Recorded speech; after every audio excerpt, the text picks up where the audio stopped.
क्या आपने कभी ऐसे पैराडॉक्स के बारे में सुना है जिसे सॉल्व करने में ही 500 साल लग गए? ये पैराडॉक्स बहुत ही इंटरेस्टिंग है। जब भी आप नाइट स्काई को देखते हो तब आप क्या देखते हो? ट्विंकल करते हुए स्टार्स, मे बी प्लैनेट्स, पर ज़्यादातर डार्कनेस। क्यों? एक एस्टिमेट के अकॉर्डिंग हमारी गैलेक्सी में ही 100 से 400 बिलियन स्टार्स हैं और हमारे ऑब्जर्वेबल यूनिवर्स में एस्टिमेटेड 100 से 200 बिलियन गैलेक्सीज। अगर आप नाइट स्काई के किसी पॉइंट को चूज़ करते हो देखने के लिए, आपको वहाँ पर 1000 या फिर 1 लाख स्टार्स मिल जाएंगे। पर वो सब कहाँ हैं? हम उन्हें देख क्यों नहीं पाते? मैं हमेशा से सोचता था कि वो हमारे नेकेड आई से देखे नहीं जा सकते, तब तक नहीं जब तक मुझे आर्गुमेंट नहीं मिल गया। अब आप इमेजिन करो एक ऐसे यूनिवर्स को जो इन्फिनिटली हर डायरेक्शन में फैला हुआ है, जहाँ स्टार्स हर डायरेक्शन में सेम क्वांटिटी यानी मात्रा में फैले हुए हैं। अब आप इमेजिन कीजिए एक बहुत बड़े कॉस्मिक ऑनियन को जो बिल्कुल इसी तरह है जहाँ अर्थ उसके सेंटर पे है।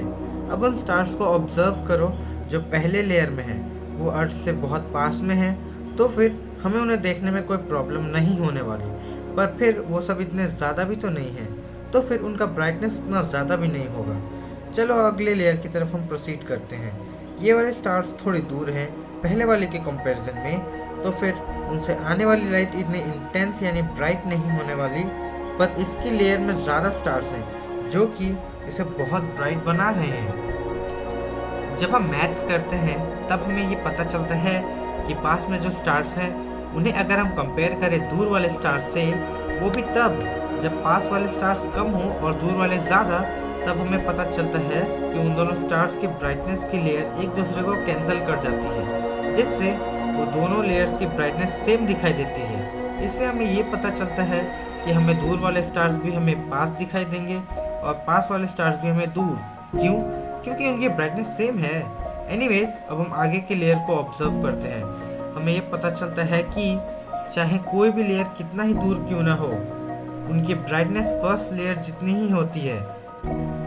अब अगर हम इस ऑनियन को हटा दें तब हमें कुछ इस टाइप का दिखाई देता है। अब हमें पता है कि हमारे यूनिवर्स इन्फिनाइट है, तो फिर इसमें जो स्टार्स प्रेजेंट है वो भी इन्फिनाइट है।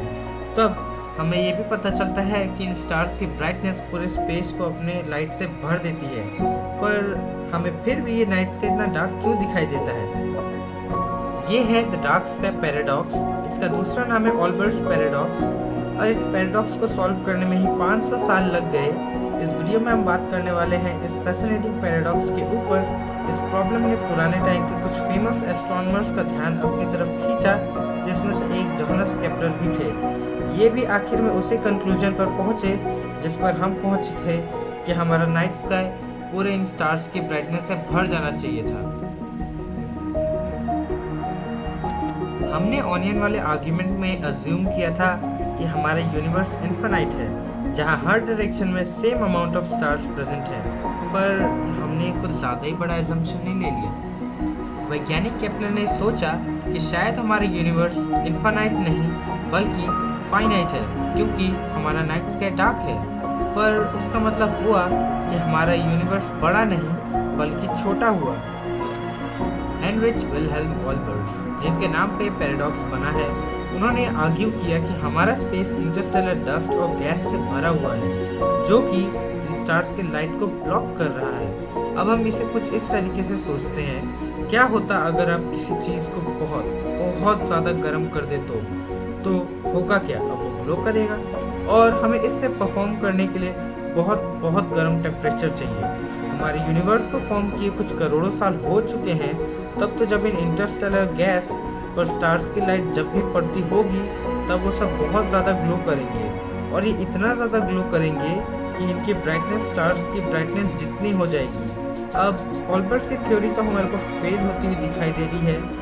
अब आप कहेंगे कि तो फिर इस थ्योरी का नाम इस वैज्ञानिक के नाम पर ही क्यों पड़ा? तो अब हम वापस आते हैं केपलर की छोटी स्टैटिक यानी रुकी हुई फाइनाइट यूनिवर्स में, जिसमें इतने स्टार्स नहीं हैं। पर अब हमें रियलाइज़ हो जाना चाहिए कि हम कुछ मिस कर रहे हैं, कुछ बहुत ज़रूरी। क्या आप गेस कर सकते हैं? चलिए मैं आपको एक हिंट देता हूँ।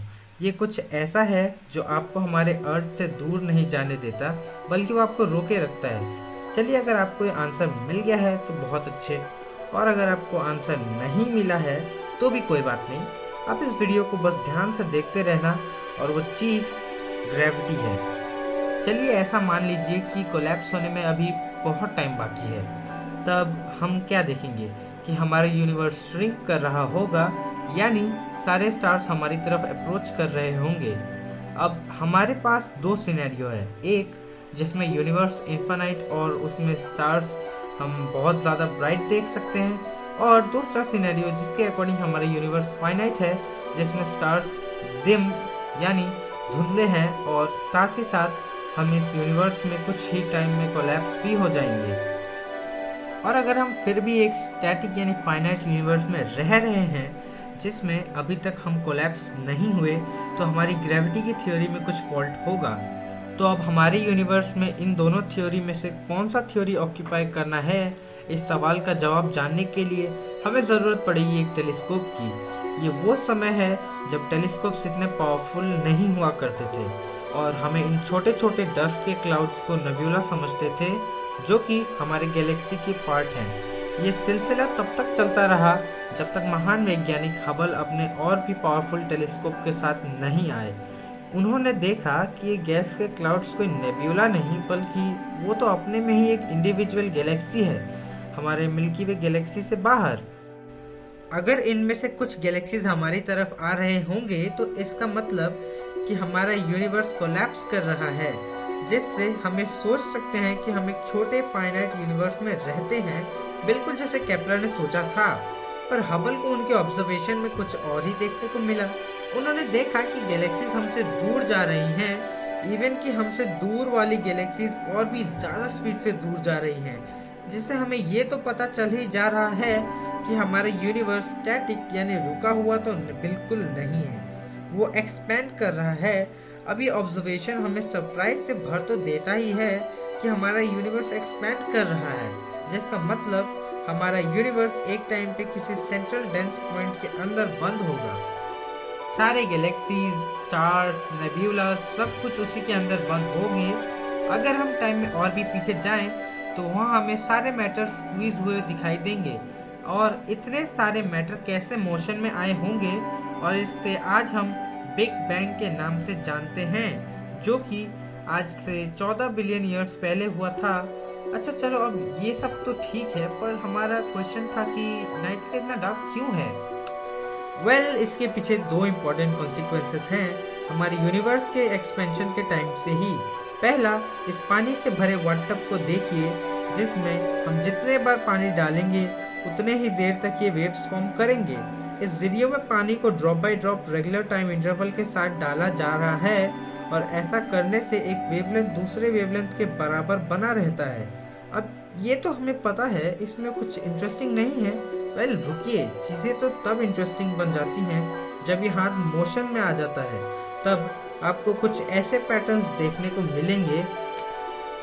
इस वीडियो में अभी ये पानी का ड्रॉप उसी टाइम इंटरवल के साथ डाला जा रहा है जितने पे पहले था, पर इस बार हमें कुछ वेवलेंथ्स में थोड़ा डिफरेंस देखने को मिल रहा है। इसमें हम देख रहे हैं कि सारे वेवलेंथ जो पीछे हैं वो सब बड़े होते जा रहे हैं, और जो आगे हैं वो सब कन्वर्ज होते जा रहे हैं, और इसे हम कहते हैं द डॉपलर्स इफेक्ट। और ऐसा ही कुछ तब भी होता है जब कोई एम्बुलेंस हमारे पास से गुजर जाती है। जैसे कि आप जानते हो कि लाइट एक वेव भी है, तो फिर जब एक स्टार की लाइट हम तक पहुंचती है, वो भी कुछ इस टाइप की पैटर्न शो करती है। मतलब जैसे जैसे एक स्टार हमसे दूर जाती है, उसकी वेवलेंथ भी स्ट्रेच होकर बड़ी हो जाती है। हम सिर्फ लाइट के कुछ ही वेवलेंथ को देख सकते हैं, और जब उसका वेवलेंथ बड़ा हो जाता है तब वो हमें नहीं दिखता है, और इसको हम बोलते हैं द रेड शिफ्ट, क्योंकि उसकी वेवलेंथ बहुत बड़ी होती है। अगर कोई सेलेस्टियल ऑब्जेक्ट हमारे अर्थ से बहुत दूर है तो उसकी वेवलेंथ भी बहुत ज़्यादा बढ़ जाती है। क्यों? क्योंकि हमारा यूनिवर्स एक्सपेंड कर रहा है। तो जब तक उस ऑब्जेक्ट की लाइट हमारे आंखों तक पहुंचेगी, तब तक उसकी वेवलेंथ इतनी ज़्यादा स्ट्रेच हो जाती है कि वो लाइट इंफ्रारेड लाइट में बदल जाती है, जिसका मतलब अब हम उन्हें नहीं देख सकते। अब इससे ये बात तो कंफर्म है कि हमारा नाइट स्काई पूरी तरीके से लाइट से भरा हुआ है, बस हम उन्हें नहीं देख सकते हमारी आई बॉल की एक लिमिटेड साइज के वजह से। अब ये तो पहला कॉन्सिक्वेंसेस हो गया। और दूसरा कॉन्सिक्वेंस कुछ इस टाइप का है। हम जानते हैं कि speed of light 3 lakh kilometre पर सेकेंड है और ये अर्थ को 7.5 टाइम्स ऑर्बिट कर सकता है सिर्फ 1 सेकेंड में।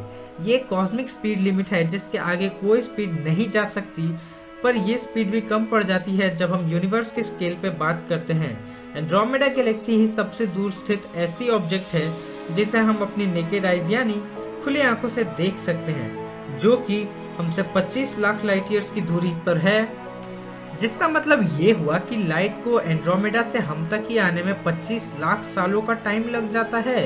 ये सच है कि स्पीड ऑफ लाइट सबसे फास्ट ट्रैवल कर सकता है, पर एक चीज ये भी सच है कि कुछ भी नहीं, यानी nothing can travel faster than the speed of light. तो स्पेस, प्लैनेट्स और स्टार इत्यादि के बीच में जो खाली जगह रहती है वो ही तो स्पीड ऑफ लाइट से ज़्यादा फास्ट ट्रैवल कर सकती है। इसे हम फिजिक्स में स्पेस टाइम एक्सपेंशन कहते हैं और यही चीज़ है जो स्पीड ऑफ लाइट से ज़्यादा ट्रैवल कर सकती है। इसका मतलब हुआ कि स्पीड ऑफ लाइट फाइनाइट है और हमारे यूनिवर्स का एज भी फाइनाइट है। ध्यान रखिए, हमारा यूनिवर्स सिर्फ एज के मामले में फाइनाइट है, क्योंकि वो एक फाइनाइट टाइम यानी 13.8 बिलियन ईयर्स पहले फॉर्म हुआ था। हम सिर्फ उन्हीं स्टार्स और गैलेक्सीज को देख पाते हैं जिनकी लाइट हम तक पहुंच पाती है, और हमारे यूनिवर्स का एक्सपेंशन चीज़ों को और कॉम्प्लिकेटेड बना देता है। क्यों? क्योंकि स्पेस का जो रीजन स्पीड ऑफ लाइट से ज़्यादा स्पीड से एक्सपेंड कर रहा है, इन सब रीजन की लाइट हमारे आंखों तक पहुंच ही नहीं पाती। इस बात से फर्क नहीं पड़ता कि हम उनके लिए कितने टाइम तक रुके रहें, वो कभी हमारे आंखों तक नहीं पहुंचने वाली, वो कभी हमारे नाइट स्काई को अपने लाइट से नहीं भर पाएंगी। हम जिस पार्ट को देखते हैं नाइट स्काई में, वो तो हमारे यूनिवर्स का सिर्फ एक छोटा सा ही हिस्सा है, और इस हिस्से को हम कहते हैं द विजिबल यूनिवर्स, और इस बाउंड्री के पार हम नहीं देख सकते। इवन कि जो सबसे पावरफुल टेलीस्कोप है वो भी ऐसा नहीं कर सकता। ये सिर्फ एक बाउंड्री ही नहीं, ये वो टाइम लिमिट है जिसके बियॉन्ड हम कुछ नहीं देख सकते। स्पीड ऑफ लाइट भी कभी इस बाउंड्री को क्रॉस नहीं कर सकती। तो हमारा नाइट स्काई डार्क क्यों है? वो इसलिए नहीं कि हमारे सन के डूब जाने के बाद अंधेरा हो जाता है या फिर स्टार्स इतने धुंधले हैं कि हम उन्हें देख ही नहीं सकते, पर वो तो स्पेस टाइम के एक्सपेंशन की वजह से होता है। जब आप नाइट स्काई को देखते हो तब आप यूनिवर्स के स्टार्टिंग के फेज से कुछ एविडेंस को देख रहे होते हो, और यही था डार्क स्काई पैराडॉक्स, जिसमें मैंने आपको बताया कि हमारे यूनिवर्स कैसे और क्यों इनफाइनाइट है ना कि फाइनाइट, और उसका असर हमारे नाइट स्काई पर कैसे पड़ता है। साथ ही साथ हमने 2 इम्पॉर्टेंट कॉन्सिक्वेंसेस देखे, जिसमें हमें ये पता चला कि कैसे डिस्टेंट स्टार्स की लाइट की वेवलेंथ अगर बढ़ जाती है तो हम उन्हें नहीं देख पाते, जिसमें हमने डॉपलर इफेक्ट के रेस्पेक्ट में बात की थी। और दूसरे कॉन्सिक्वेंसेस के अकॉर्डिंग हमने देखा कि स्पेस टाइम एक्सपेंशन इतना ज़्यादा हो चुका है कि किसी ऑब्जेक्ट से निकली लाइट हमारे आंखों तक पहुंच ही नहीं पाती। और ये सब था आज के वीडियो में द डार्क स्काई पैराडॉक्स से ऊपर। अब आप मुझे कमेंट में बताइए कि आपको इस वीडियो को देखने से पहले आपको क्या लगता था कि हम नाइट स्काई में इतने स्टार्स को क्यों नहीं देख पाते। आपको अगर ये वीडियो थोड़ा भी अच्छा लगा तो मेरे चैनल को सब्सक्राइब करना, इस वीडियो को लाइक करना, कमेंट करना ना भूलना और इस वीडियो को शेयर ज़रूर करना।